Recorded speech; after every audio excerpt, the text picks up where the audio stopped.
Breaking news Jagan CM కావాలని party కోసం పనిచేసిన వ్యక్తి విజయసాయి అన్నారు మాజీ మంత్రి కాకాని గోవర్ధన్.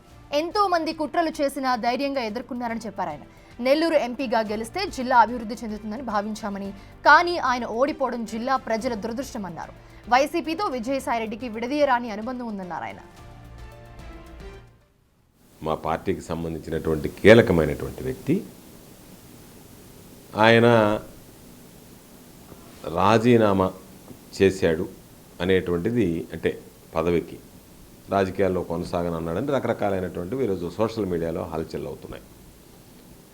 అటువంటి నేపథ్యంలో ఆయనతో మేము మాట్లాడలేదు.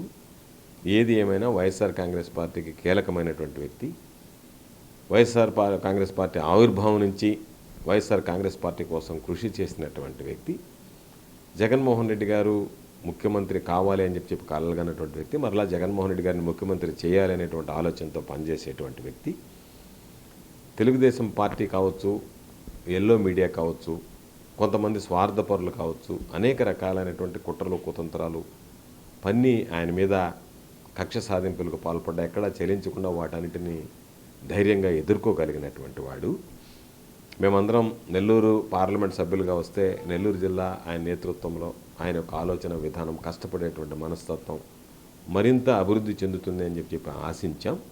కానీ దురదృష్టం, ఇది నెల్లూరు జిల్లా ప్రజల దురదృష్టం. అటువంటి వ్యక్తి ఆ రోజు పార్లమెంటు సభ్యుడిగా గెలుపొందలేకపోయాడు.